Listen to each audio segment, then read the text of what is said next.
ఈసారి పార్లమెంట్‌లో ప్రతిపక్షం అయితే చాలా బాగా సక్సెస్ అయింది.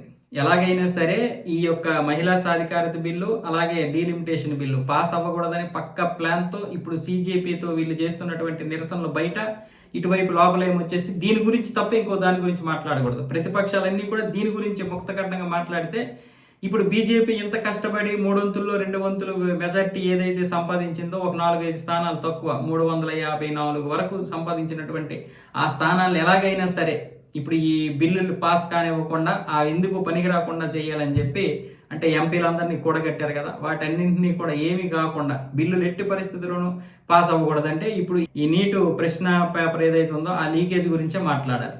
ఎవరు ఎన్ని మాట్లాడినా మనం దీని గురించే మాట్లాడాలి. అలాగే విద్యార్థుల మీద జరుగుతున్నటువంటి లాఠీ చార్జ్ గురించి మాట్లాడాలి. ఇది తప్ప ఇంకొక దాని గురించి మాట్లాడడానికి లేదు అన్న విధంగా మొత్తానికైతే పార్లమెంట్లో అల్లకొల్లోలం సృష్టించడం వల్ల మళ్ళీ ఇప్పుడు 2 గంటలైతే వాయిదా పడింది.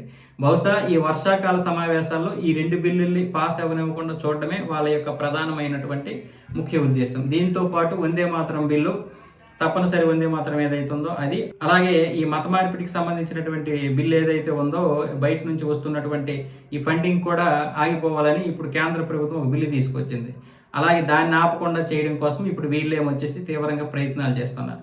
మొత్తం 8 బిల్లులు, ఈ 8 బిల్లులు రాకుండా ముఖ్యంగా డీలిమిటేషను, మహిళా సాధికారత బిల్లు ఎట్టి పరిస్థితుల్లో కూడా పాస్ అవ్వకూడదు. ఇంతకుముందు కూడా బీజేపీ ప్రభుత్వం ఊగిపోయింది అక్కడ కేంద్ర ప్రభుత్వం.